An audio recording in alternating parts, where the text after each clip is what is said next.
les lignes sont en train de bouger parce que la pression iranienne est très très forte. Les lignes sont en train de bouger. Alors, les négociations indirectes via le Pakistan ont continué et sont en train de prendre de très bonnes formes. Vous savez que l'Iran a menacé de bloquer la mer Rouge. Pendant ce temps, le blocus américain ne fonctionne pas trop correctement. Et d'autres fronts risquent de s'annoncer. Ainsi donc, l'Iran a affirmé ce mercredi que les échanges avec les États-Unis se poursuivent par l'intermédiaire du Pakistan après l'échec de leur discussion à Islamabad le week-end dernier. Selon l'information, depuis dimanche, lorsque la délégation iranienne est rentrée à Téhéran, plusieurs messages ont été échangés via le Pakistan. Voici ce qu'a affirmé le porte-parole du ministère iranien des Affaires étrangères, Ismaël Bakaï. Donc il a dit, aujourd'hui mercredi, nous devrions très probablement recevoir une délégation pakistanaise en guise de continuation des discussions à Islamabad. Voici ce qu'il a ajouté lors d'un point de presse hebdomadaire. Donc, il faut être très clair sur la question. Nous avons vu hier Donald Trump jubiler en disant que les adversaires iraniens voulaient coûte que coûte obtenir un accord à tout prix.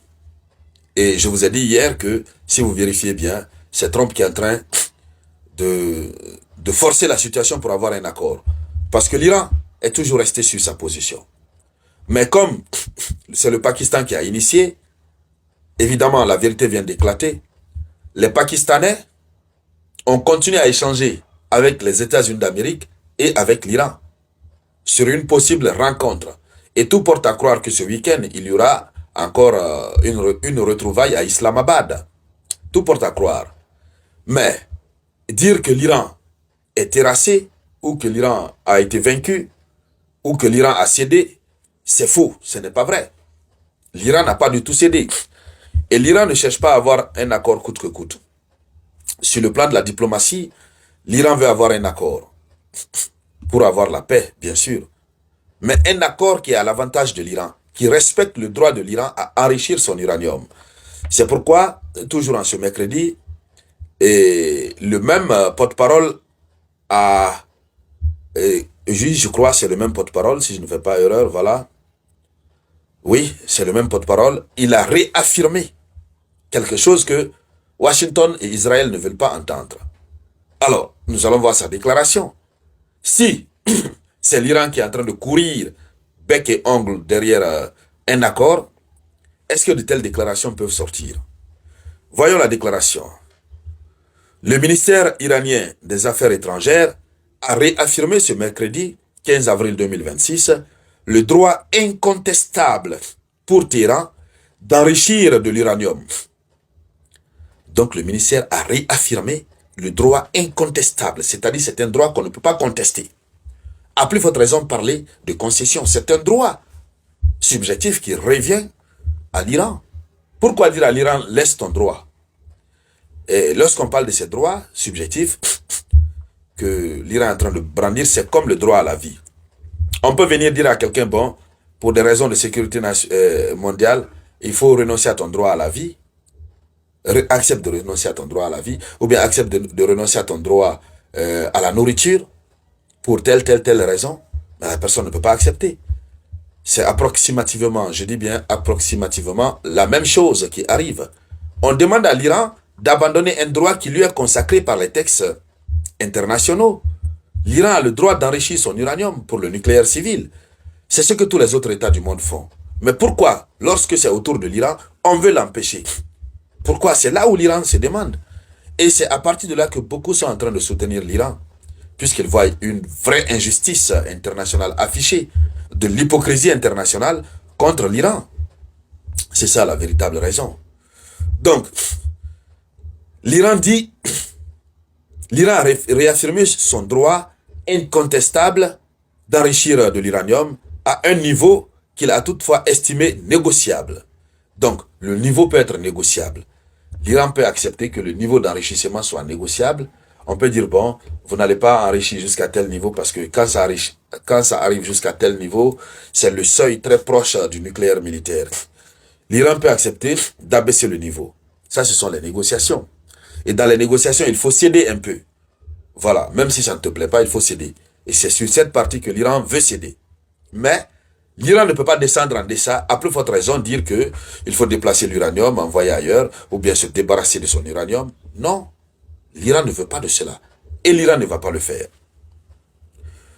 Alors, donc, l'Iran insiste, malgré, qu'est-ce qu'on va dire?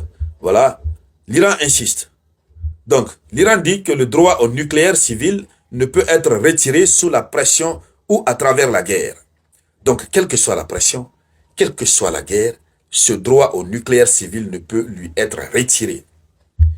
Parce que c'est consacré par les textes. Et je vais vous le dire franchement et calmement, que l'Iran a raison sur toute la ligne. Hein. L'Iran a raison. C'est parce que l'Amérique est puissante qu'ils sont en train de procéder à un abus de pouvoir, abus de force. C'est pourquoi le monde est en train d'être traité comme une jungle, la loi du plus fort. Bien évidemment que depuis longtemps, le monde a toujours fonctionné comme ça. Mais cette fois-ci, c'est trop flagrant. L'Iran n'a rien fait de mauvais. Pour le régime vénézuélien, ils ont dit, bon, c'est un cartel qui vend la drogue, etc. On pouvait peut-être un peu comprendre. Même si c'était pour leur pétrole. Voilà, et la corruption était tellement là que le régime vénézuélien, même ceux qui ont remplacé Maduro sont corrompus. Ils étaient corrompus jusqu'aux os. Ce sont eux-mêmes qui ont livré Maduro. C'est pourquoi la Russie ne s'est pas trop engagée. Mais pour l'Iran, tel n'est pas le cas. Ils ne sont pas dans l'affaire de drogue. Eux, ils sont dans le nucléaire civil. Et c'est ce qu'ils disent non. Ils s'opposent à cela. Donc, cette déclaration a été faite par le porte-parole du ministère iranien des Affaires étrangères, toujours lors d'un point de presse. Il a dit ceci. En ce qui concerne le niveau et le type d'enrichissement, nous avons toujours dit que la question était négociable. Nous avons insisté sur le fait que l'Iran devrait pouvoir continuer l'enrichissement selon ses besoins. Voici ce qu'il a dit. Donc, en termes clairs, l'Iran va continuer l'enrichissement de son nucléaire. Mais la seule condition posée, le seul élément sur lequel l'Iran cède, c'est le niveau d'enrichissement. Alors, on va voir ce que cela va donner. Parce que l'Amérique a aussi une pression, puisque le détroit d'Ormuz est bloqué, mais ce n'est pas totalement. L'Iran s'apprête. L'Iran attend juste de finaliser ses procédures de témoignage à l'international, puisque l'Iran a déjà saisi l'ONU. L'Iran s'apprête à commencer la guerre à Ormuz. Mais aussi, l'Iran va donner des instructions fermes aux Houthis du Yémen pour bloquer la mer Rouge. Et si cela arrive, ce serait très grave. Alors, mesdames, mesdemoiselles et messieurs, c'était ça la une de l'actualité internationale. Merci à toutes et à tous. Je vous reviens avec de nouvelles actualités.